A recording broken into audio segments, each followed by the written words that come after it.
beaucoup. Merci de nous avoir invités à parler de ce sujet des services de renseignement dans le monde arabe à l'occasion de la sortie de ce numéro de Moyen-Orient. En deux mots, je vais vous dire pourquoi je me suis intéressée à ce thème.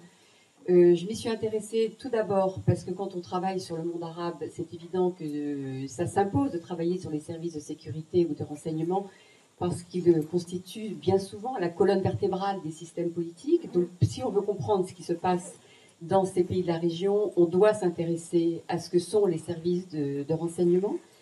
Et je me suis intéressée encore plus particulièrement au lendemain des révolutions arabes, parce que l'idée a été lancée de créer un enseignement à Sciences Po Paris sur les renseignements, les services de renseignement. Et l'idée qui est apparue, c'est de se dire, avec les soulèvements dans le monde arabe, est-ce que ces soulèvements ont des chances d'aller vers plus de démocratie? Et comment les services de sécurité, qui ont donc ce rôle important au sein de ces systèmes politiques, peuvent-ils ou non accepter ces évolutions politiques? Et donc, c'est dans ce cadre-là que depuis 2012, j'anime avec Luc Batigne un séminaire à Sciences Po sur les services de sécurité qu'on a intitulé « Services de sécurité de renseignement, sont-ils ou non acteurs du changement ?» Donc vraiment, il s'agit de poser la question de savoir si les services peuvent évoluer, puisque sans évolution des services, il est extrêmement difficile de parler d'évolution aussi des systèmes politiques en raison de l'importance qu'ils jouent, comme je viens de vous le dire. Et sur cet aspect d'évolution au lendemain des révolutions arabes, Flavien en parlera plus que moi. Alors moi, je vais vous faire une présentation un peu générale de ce que sont les services dans le monde arabe. Et je parle vraiment de services du monde arabe. Je ne parlerai pas du Pakistan. Je sais que c'est souvent un service dont on parle quand on parle de cette région du Moyen-Orient, parce que les services pakistanais sont réputés comme étant des services extrêmement compétents. Je n'en parlerai pas parce que je ne les connais pas et que ça n'est pas un terrain que je connais, donc je préfère me limiter au sujet que je connais plus ou moins bien.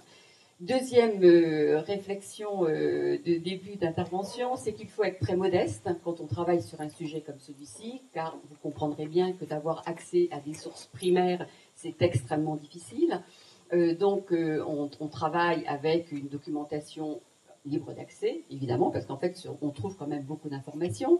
On peut trouver, on a mené avec Luc, dans le cadre de ce séminaire, un certain nombre d'entretiens avec des personnes qui ont travaillé de près ou de loin avec les services. Mais, je le répète, soyons modestes, et donc j'avance des pistes de réflexion pour alimenter votre réflexion, mais je n'assènerai pas de vérité parce que je serais absolument incapable de le faire, et ce serait de toute façon, je pense, malhonnête que de le faire dans ma position. Donc ça, je pense que c'était important aussi de le rappeler pour rester dans le domaine de ce qu'il est possible de dire sur ce sujet. Alors, une fois que j'ai dit ça, on peut quand même essayer de comprendre et d'analyser quelles sont les particularités de ces services de sécurité dans le monde arabe, parce que je pense que vous avez pu, à travers des lectures ou à travers beaucoup de mythes aussi. Alors là, je crois qu'aujourd'hui, on va peut-être ce soir essayer de déconstruire certains mythes autour de ces services qui font beaucoup fantasmer. Il y a une littérature qui est là pour ça, il y a des films qui parfois en parlent. Donc là, on va être plus terre à terre pour essayer de comprendre vraiment ce que sont ces services sans rentrer dans tout ce qui peut représenter ces rumeurs ou ces mythes à partir de rôles de ces services. Néanmoins, il est évident que ces services jouent un rôle essentiel dans les pays de la région et jouent un rôle essentiel au sein des services, des systèmes politiques. Et c'est la raison pour laquelle ça nécessite d'en avoir une analyse extrêmement, la plus fine possible. Quelles sont les caractéristiques communes, même si on verra, il y a des différences importantes suivant les zones géographiques. Quand je parle de zones géographiques, je pense évidemment au Maghreb, à ce qu'on appelle en France le Levant et au Moyen-Orient. On peut distinguer trois zones, trois sphères qui sont assez différentes, donc avec des particularités qui vont s'attacher à chacune de ces trois sphères d'influence du monde arabe, en raison de l'histoire de chacun de ces pays, ils n'ont pas la même histoire, en fonction aussi de la façon dont ces pays ont accédé à la dépendance, des liens qu'ils ont noués avec des puissances régionales et internationales qui les ont aidés au lendemain des indépendances à mettre en place des services de sécurité. Et donc on verra une influence de certains pays de l'URSS a eu une influence sur les services syriens, sur les services égyptiens. Dans le cas du Maghreb, mais ça c'est Flavien qui en parlera, c'est plus la France évidemment qui a eu une influence en raison de l'histoire particulière que ces pays ont eu avec la France. Donc cette dimension d'influence ou de coopération qui a été mise en place au lendemain des indépendances par ces pays avec des puissances internationales, étrangères, va avoir une incidence aussi sur la façon dont ces services vont se créer, vont se constituer et vont aussi travailler. Donc ces différences, on y reviendra évidemment si ça vous intéresse, mais il faut avoir en tête qu'il y a ces différences. Ce qui ne veut pas dire qu'il n'y a pas de caractéristiques communes de ces services de renseignement, et c'est ce sur quoi je vais parler maintenant. Alors, quelles sont ces caractéristiques et quelles sont ces missions de ces services qu'on peut retrouver dans l'ensemble des pays de la zone? Pour moi, la première mission, la première caractéristique de ces services de renseignement dans la région, c'est vraiment d'assurer la pérennité du régime. C'est vraiment le point essentiel qu'il faut avoir en tête pour comprendre comment fonctionnent ces services. Ils sont vraiment là pour aider à maintenir les systèmes, le pouvoir en place, puisque ce sont souvent des pouvoirs qui ont un déficit de légitimité. Et donc, plus le régime est illégitime, ou moins il a une véritable légitimité politique, plus il va s'appuyer sur des services pour compenser ce manque de légitimité politique. Et donc ça, c'est très significatif quand on prend le cas de la Syrie, quand on prend le cas de l'Irak. On voit bien qu'on avait des services extrêmement forts, mais parce que c'est des régimes qui savaient très bien qu'ils avaient un déficit majeur de légitimité et qu'ils devaient donc s'appuyer sur des services pour pouvoir limiter les menaces intérieures et pour du coup exercer un contrôle sur la société pour éviter qu'une opposition émerge et mette en difficulté le système, le régime politique. Donc ça, c'est vraiment un élément essentiel. Et ce qui découle de cela, évidemment, c'est que la mission de ces services, ça va être de contrôler toute opposition sur la scène politique intérieure, mais également les diasporas, puisque beaucoup de ces pays ont des diasporas importantes à l'extérieur, et donc il s'agit de contrôler ces diasporas pour éviter que celles-ci ne s'organisent à l'extérieur et représentent à terme un danger pour le système politique. Et donc il y a un certain nombre d'exemples de services qui sont implantés en France, en Belgique, un peu partout à travers le monde pour contrôler les diasporas et pour faire en sorte que ça ne représente pas un danger pour les régimes qui sont donc très, très inquiets de la capacité de ces diasporas à pouvoir éventuellement organiser une opposition et pour pouvoir revenir dans le pays et de pouvoir agir contre le système. Et donc, quand on voit déjà ces deux caractéristiques essentielles, on s'aperçoit qu'on n'est pas tout à fait dans le même fonctionnement des services arabes que ne sont les services dans des systèmes démocratiques où on n'a pas la priorité n'est pas la même dans un système comme dans un système politique démocratique. C'est vrai que le rôle premier d'un service de sécurité ou de renseignement, ça n'est pas de maintenir, de faire en sorte d'asseoir le pouvoir politique puisqu'il a d'autres ressources pour cela. Dans les pays arabes, c'est vraiment ça qui est absolument déterminant. Il y a un autre aspect aussi dans les services arabes, mais ça qu'on peut retrouver, qui ne sont pas spécifiques aux pays arabes, mais qui ont un rôle très important dans les pays arabes, c'est le rôle que peuvent jouer les services sur la scène diplomatique. On voit un certain nombre de missions des services qui sont un rôle qui, traditionnellement, sont beaucoup plus dévolus aux services diplomatiques qu'ils ne le sont au système, au rôle des services. Et quand on prend, par exemple, dans le cas de l'Égypte, où on avait Omar Soleiman, qui a été un homme important du système du temps de Moubarak, qui accompagnait Moubarak dans tous ses déplacements à l'étranger. Et Omar Soleiman, qui était le chef des services, jouait un rôle très important dans toutes les discussions que pouvait avoir Moubarak avec des chefs d'État lorsqu'il faisait des visites, alors qu'en France, le chef des services ne va pas accompagner le chef de l'État français lorsque celui-ci se rend en mission ou lorsqu'il a des discussions avec un chef d'État, quel que soit le pays concerné. Or, dans le cas de l'Égypte, par exemple, c'est vrai que lui était là dans toutes les discussions que Moubarak pouvait mener avec les pays de la région ou à l'international, que ce soit en France ou aux États-Unis. C'était vraiment lui qui contrôlait. Alors vous allez dire, mais pourquoi les services peuvent jouer aussi ce rôle diplomatique important? C'est que les services ont le sentiment, si vous voulez, que l'appareil diplomatique n'est pas, le personnel de l'appareil diplomatique n'est pas forcément contrôlé ou contrôlable et qu'ils préfèrent avoir, eux, un droit de regard sur ceux qui véritablement vont mener des négociations, surtout si ces négociations sont des négociations difficiles ou importantes pour la stabilité du régime. Et là encore, dans le cas de l'Égypte, toutes les négociations avec les Palestiniens étaient menées par les services, parce que c'est pour l'Égypte, la question palestinienne étant une question essentielle et importante pour la stabilité de l'Égypte, comme la question avec le rapport avec le Soudan. Les dossiers stratégiques essentiels de l'Égypte sont traités par les services, parce que les services estiment qu'eux ont la capacité d'avoir l'ensemble des informations sur le sujet et font beaucoup plus confiance à leurs propres membres de leur propre service qu'au personnel diplomatique qui n'est pas forcément, lui, issu des services, même si parfois il y a évidemment des passerelles entre les deux, mais que dans les services, ils contrôlent le recrutement, alors que pour les affaires étrangères, ils ne contrôlent pas forcément l'ensemble du recrutement, et que donc ça peut leur poser problème à un moment ou à un autre, et donc ils préfèrent faire en sorte que ce soit eux qui gèrent et qui traitent les dossiers les plus importants de la diplomatie. Je le répète, les sujets qui touchent vraiment à la stabilité du pays en question. On a dans le cas des services arabes un système de clientélisme qui va aussi fonctionner de façon très, très efficace, si je puis dire, puisque les services vont essayer de recruter pour leur personnel en s'appuyant sur des alliances ou sur un système de clientélisme pour être sûr de la loyauté des membres de ces services, parce que comme on est dans des systèmes où il y a un problème de confiance, puisqu'il y a cette absence de légitimité dont je vous ai parlé dès le départ. Donc c'est évident que dans ce contexte-là, il faut pouvoir s'appuyer sur des personnes dont on est sûr. Et donc le meilleur moyen pour cela, évidemment, c'est de mettre en place un système clientélisme qui permet de pouvoir être sûr des missions qu'on accorde à telle ou telle personne, en sachant que celle-ci ne va pas se retourner en cas d'évolution de la situation.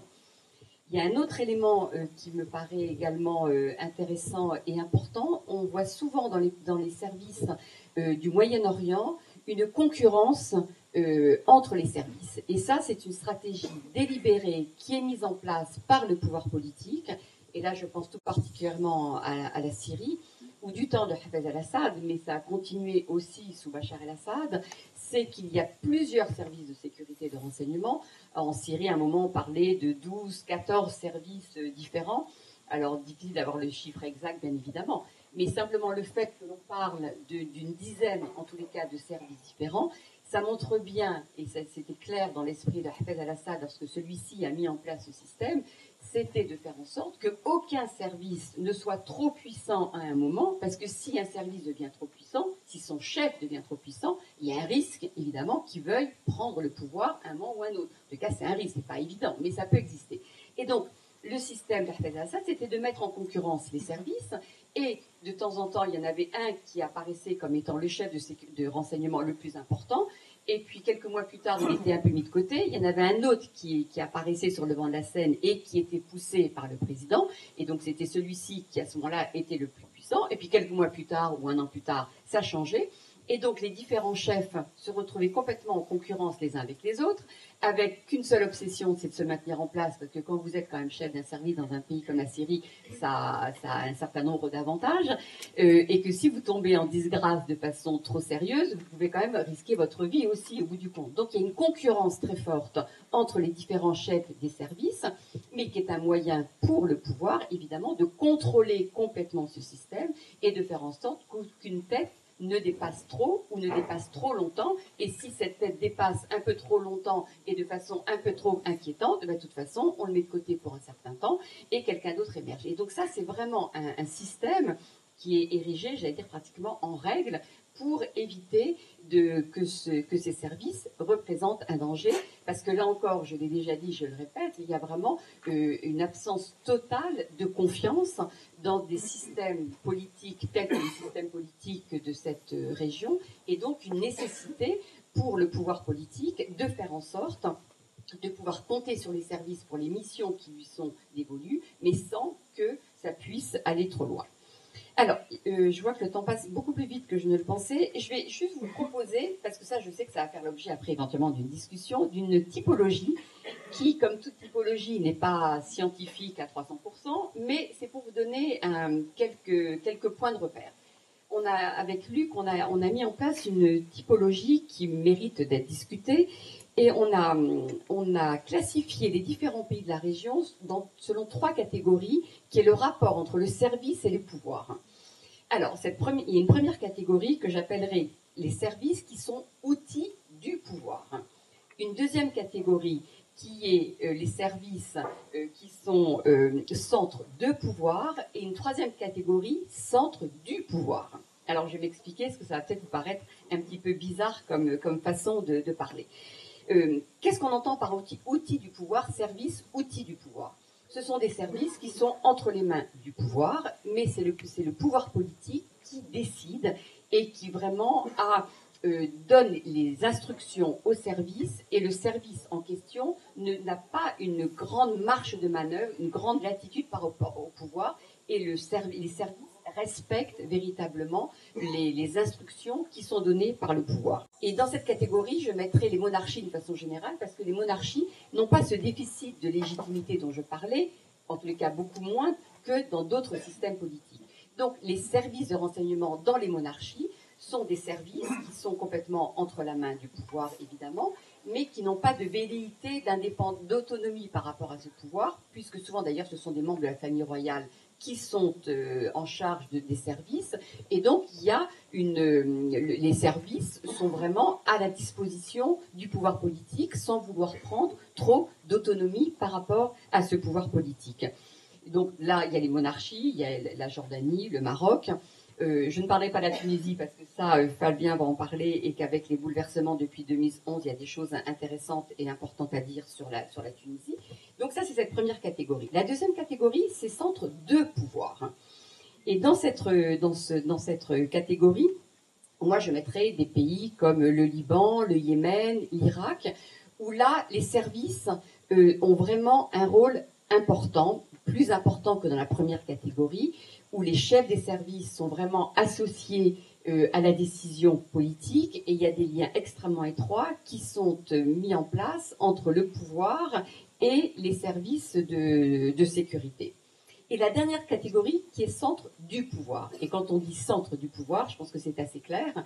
Et là, il y a spontanément l'Algérie que nous mettons dans cette catégorie, même si depuis la réforme du DRS, il y a maintenant 2 ans, on peut se poser la question de savoir si le DRS est toujours centre du pouvoir ou centre de pouvoir. Mais dans cette catégorie centre du pouvoir, ce sont vraiment les services qui sont au cœur, véritablement au cœur du pouvoir, et que ça n'apparaît pas évidemment publiquement, parce que c'est difficile de dire que ce sont les services qui dirigent le pays, mais dans cette catégorie centre du pouvoir, c'est vraiment eux qui sont à la manœuvre sur tout un tas de sujets et les dossiers les plus importants. Et au-delà des sujets les plus importants, c'est vraiment eux qui dictent la politique. Alors, évidemment, comme toute typologie, les situations évoluent, et donc on pourrait discuter longtemps sur quel pays à mettre dans telle catégorie, et suivant telle période de son histoire, puisque les choses évoluent aussi en fonction de l'histoire et de l'évolution de ces pays. Donc voilà, c'était une petite typologie pour vous donner quelques éléments de réflexion. Alors là, il faudrait que je conclue. Je voudrais juste conclure sur un point qui est la question que j'entends régulièrement quand on parle des services de renseignement dans le monde arabe. Mais est-ce que les services de renseignement ont vu venir les révolutions de 2011 ? C'est la question que tout le monde se pose, de se dire, mais on a le sentiment que les services de sécurité n'ont rien vu venir, alors qu'ils quadrillent le territoire, alors qu'ils quadrillent la société, alors qu'ils sont extrêmement présents, extrêmement puissants. Alors parfois on leur accorde encore plus d'importance qu'ils n'en ont. Il faut aussi remettre les choses, je crois, à leur place et ne pas trop fantasmer. Mais quand même, ils jouent un rôle essentiel. Donc, est-ce que les services ont failli en ne voyant pas venir ces bouleversements dans ces sociétés qui ont conduit au soulèvement de 2011 ? Alors, évidemment, je n'ai pas de réponse absolue sur la question. Ce que je crois, en tous les cas, c'est que les objectifs ou les missions qui sont confiées aux services, comme je vous l'ai dit, c'est vraiment la sauvegarde du régime. Et je crois que du coup, les services n'étaient pas du tout à l'écoute de ce qui se jouait au sein des sociétés. Parce que leur obsession, c'était de maintenir coûte que coûte le pouvoir, le système en place. Or, quand on analyse la situation de la région, et Flavien comme moi, on travaille cette région depuis maintenant je ne vais pas dire le nombre de dizaines d'années, mais avant les révolutions, on voyait bien qu'il y avait des évolutions au sein de ces sociétés, qu'il y avait des mutations qui étaient en train de se faire, et que donc ça pouvait conduire évidemment à des évolutions aussi politiques, avec une société, une population beaucoup plus jeune, qui avait envie de pouvoir s'exprimer, qui avait envie de pouvoir participer aux jeux politiques qui étaient complètement fermés, des systèmes complètement sclérosés, qui n'admettaient pas la moindre possibilité pour ces jeunes de s'exprimer.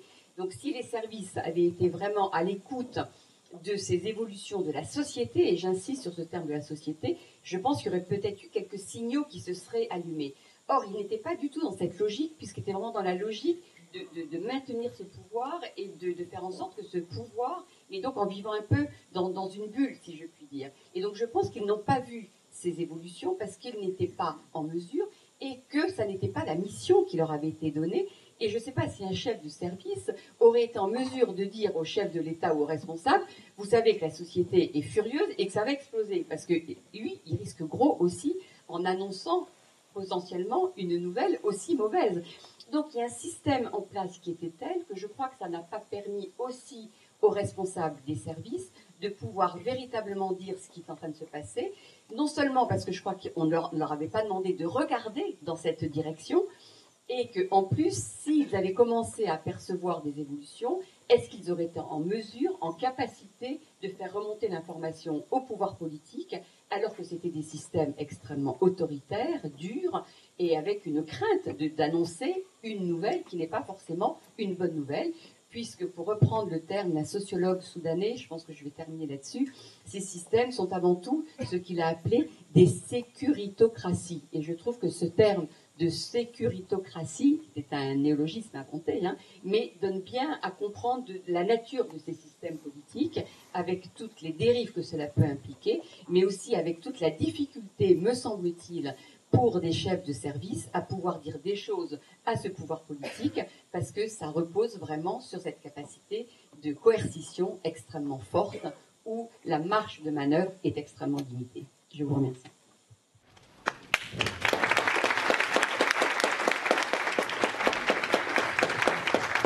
Bien, bonjour. Très rapidement, pourquoi aussi je m'intéresse au service de renseignement du monde arabe. En fait, à l'Institut de recherche stratégique de l'école militaire où je travaille, j'ai plusieurs axes de réflexion d'analyse, et l'un notamment concerne le rôle, la place des armées et des appareils de sécurité dans le monde arabe. Alors pourquoi insister sur ces deux catégories d'organes d'État? Parce que Agnès, je crois, l'a bien explicité, il constitue d'ailleurs encore, peut-être de manière atténuée dans certains pays, comme on va le voir, les piliers du système, à la fois du système politique, dans le sens pilier du régime aussi, mais aussi pilier de l'État régalien. Alors, je vais davantage peut-être me pencher sur une question, au fond, qui est importante et qui est liée à la fois à l'évolution du monde actuel et à l'actualité plus immédiate. Alors, les services de renseignement du monde arabe, alors encore une fois, services de renseignement, services de sécurité, services secrets, il y a un problème, disons, sémantique de définition.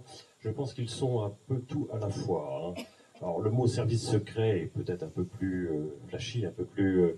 mais il a par contre le défaut d'être un peu moins précis.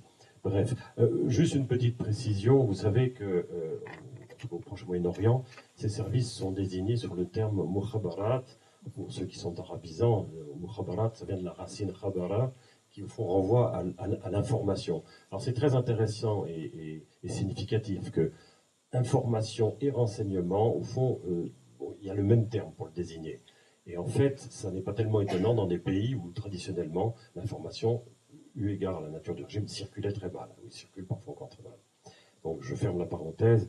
Ce pilier de l'État aux côtés des forces armées, aussi omnipuissant, omnipotent, omniprésent qu'il puisse être, eh bien, au cours des dernières années, a été amené à évoluer. Alors, d'une part, parce que leurs missions ont été conduites à changer, à évoluer, à parfois se modifier, à se diversifier.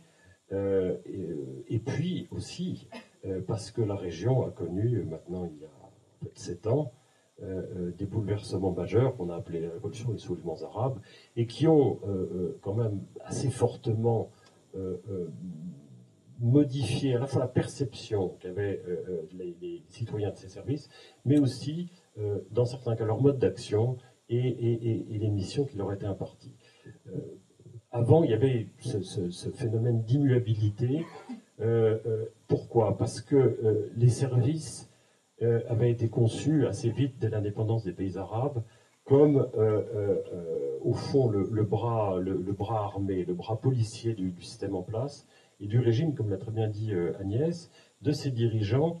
Et vous savez que ces régimes étaient souvent des régimes qui étaient construits autour d'un noyau très restreint, clans, familles, tribus, parfois partis aussi, partis idéologiques, etc. Et on a constaté pendant longtemps, au fond, que il y avait une très très grande stabilité, très grande résilience dans ces organismes, comme l'illustre par exemple la durée pendant laquelle, il y a encore pas si longtemps, les chefs des services de renseignement arabes restaient en place. Je vous cite quelques petits exemples, mais c'est très significatif. Le général Omar Suleiman, dont a parlé Agnès, chef du General Intelligence Service égyptien, 18 ans à la tête de son service. Le prince Turkil Faisal, chef du General Intelligence Department saoudien, 22 ans. Le fameux général Mohamed Median, dit Toufik, directeur du DRS algérien, 25 ans à la tête du service. Et puis, ce n'est pas un hasard, en Syrie, on a eu Ali Douba, chef des renseignements militaires, en fonction pendant 26 ans, et record, je crois, absolu, Mohamed El Khouli, donc chef des services de renseignement de l'armée de l'air syrienne, très puissant, 30 ans à la tête de ce service. Donc vous voyez, ces gens étaient à la fois, c'était la garantie à la fois de la fidélité et de la durée, parce qu'ils avaient une expérience, une connaissance, et le pouvoir, le chef de l'État pouvait leur faire confiance. Alors, depuis, les choses ont beaucoup changé. Alors, on peut revenir dessus, je reviendrai assez rapidement globalement, et je me pencherai sur un cas de figure particulièrement illustratif qui est celui de la Tunisie, puisque vous savez que la Tunisie a été le point de départ des soulèvements arabes, que contrairement aux autres pays qui ont connu ces bouleversements, il a pu continuer, à expérimenter cette transition démocratique. Alors, ça ne va pas sans difficulté, et évidemment, s'est posé dans le cadre de cette transition démocratique la question du devenir de l'appareil de sécurité, qui, je vous le rappelle, était extrêmement puissant à l'époque de Ibn Ali. Alors, pour en revenir, disons, globalement, et d'ailleurs de Bourguiba, comme vous le dites également, il y a deux facteurs qui ont amené ces services quand même à évoluer au cours des dernières années. Le premier, je dirais, c'est que les missions font le service, font aussi les dirigeants. Pendant longtemps, Agnès l'a bien indiqué, le but, la mission première de ces appareils était la protection, la pérennité du système en place, du régime. Alors ça pouvait être aussi de l'appareil étatique, mais il y avait aussi quand même la pérennité du régime. Et puis, la fin de la guerre froide, la mondialisation, et puis l'apparition de nouveaux défis sécuritaires ont amené ces services à davantage se focaliser sur des dossiers sur lesquels ils n'étaient pas nécessairement beaucoup investis avant. Et il y en a en particulier qui occupe, je crois maintenant, une grande part des activités des services de renseignement arabes, c'est la lutte contre le terrorisme, ou plus largement contre le salafisme djihadisme, ou on peut dire l'islamisme armé, mais je dirais, globalement, lutte contre le terrorisme, contre la violence djihadiste. Alors, effectivement, ce recentrage s'est fait un peu au détriment d'activités qui étaient davantage privilégiées avant, qui était celui de police politique. Alors, cela va de pair aussi avec certaines tentatives d'ouverture, sinon de démocratisation de ces pays, et cela s'est traduit par plusieurs évolutions au sein de ces services. La première, c'est une certaine civilisation des services de renseignement arabes. Pendant longtemps, ces services étaient plutôt l'apanage de militaires, dépendaient plus ou moins de l'armée. Alors, ce n'est pas le cas dans tous les pays. Et il y a eu, au fond, on a fait appel davantage à des civils et aussi une professionnalisation. Alors, par rapport aux personnalités que j'ai citées tout à l'heure, certains étaient certes des professionnels, mais on constate actuellement qu'à la tête des services de renseignement dans la région, c'est davantage la compétence professionnelle, la connaissance des dossiers, les capacités qui sont privilégiées par rapport, disons, à une proximité tribale, clanique, familiale, voire idéologique. Alors, pour autant, l'allégeance, la fidélité absolue des dirigeants de ces services par rapport au pouvoir est requise. Là, il n'y a pas de changement, mais par contre, les dirigeants cherchent à avoir des profils beaucoup plus professionnalisés, techniques, etc. Je citerai un exemple, par exemple, d'un pays qui est tout à fait à l'extrémité occidentale du monde arabe, qui est le Maroc.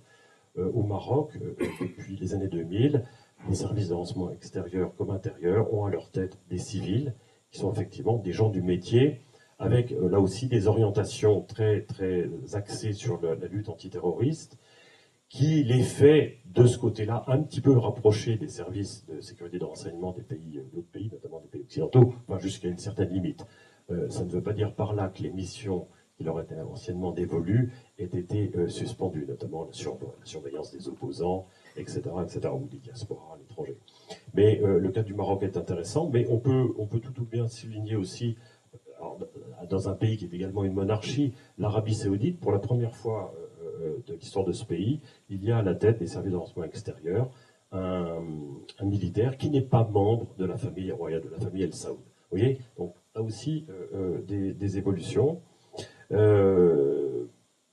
L'autre point, effectivement, très important, ce sont les conséquences des soulèvements arabes, puisqu'au fond, ces soulèvements étaient motivés à la fois par effectivement un sentiment de l'aspect socio-économique a pu jouer, mais il y avait aussi un sentiment partagé, je crois, dans la région d'un système à la fois oppressant, infantilisant, une demande de dignité, et donc ne plus, au fond, il y a une volonté commune de ne plus subir l'arbitraire. L'arbitraire, effectivement, était exercé par ces appareils de sécurité et de police. Alors, là aussi, le tableau est très très contrasté, puisqu'il y a des pays où l'appareil de sécurité est resté en l'état. Je pense que c'est le cas de la Syrie. Il y en a d'autres où il a été entièrement démantelé suite à un effondrement de l'État. Je pense à l'Irak post-2003 ou à la Libye post-2011. Néanmoins, et on a un article très intéressant dans la revue Moyen-Orient qui montre qu'en Irak, au fond, il y a une reconstitution de l'appareil de renseignement. Alors, selon des paramètres qui ne sont pas les mêmes que ceux de l'époque de Saddam Hussein, mais on retrouve un peu les mêmes travers qui existaient auparavant. Et puis, il y a eu des pays où effectivement, il y a eu soit une volonté de les ouvrir, de les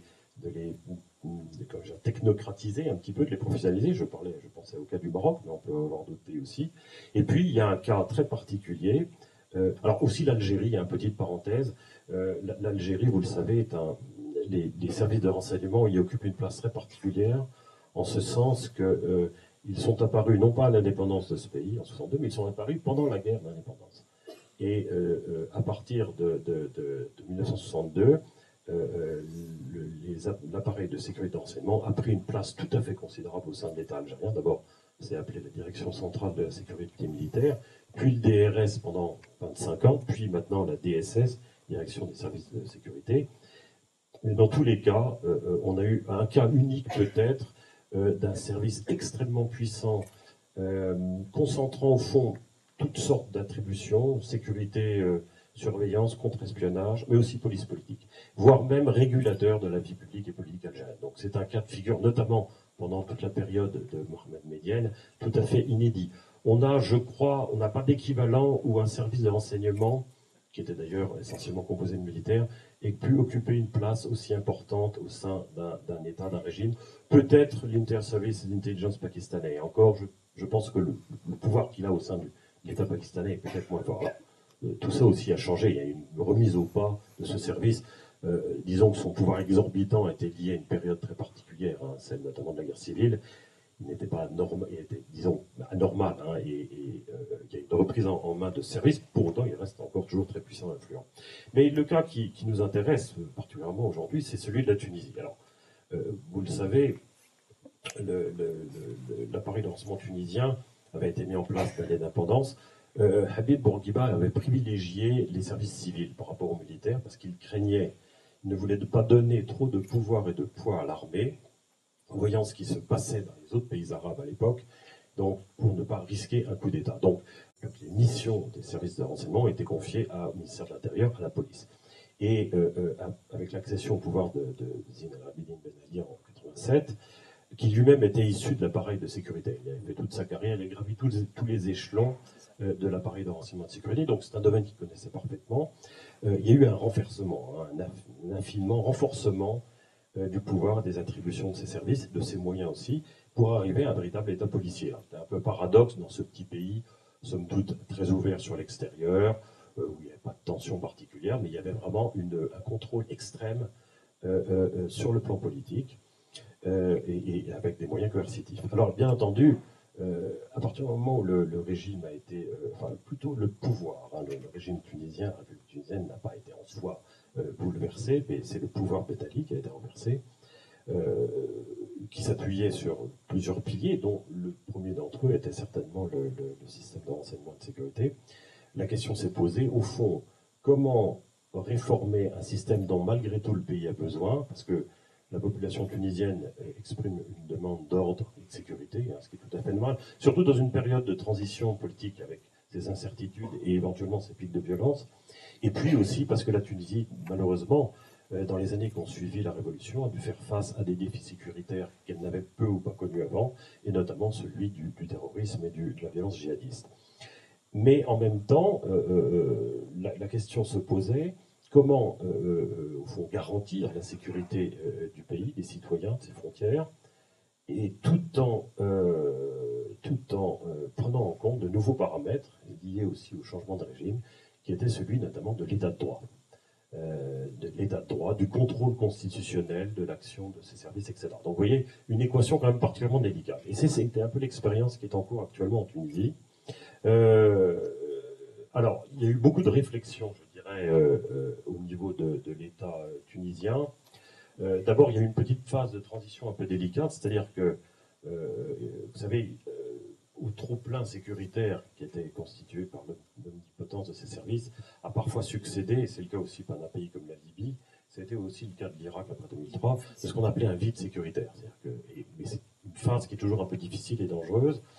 Et il y a eu une crainte exprimée en Tunisie, à différents niveaux, de voir cet énorme appareil de sécurité qui n'avait pas été en fait bouleversé après la Révolution. On a simplement supprimé ce qu'on appelait la direction de la sécurité de l'État, qui était la police politique, un des volets de l'appareil de sécurité, mais le reste a été maintenu en l'État.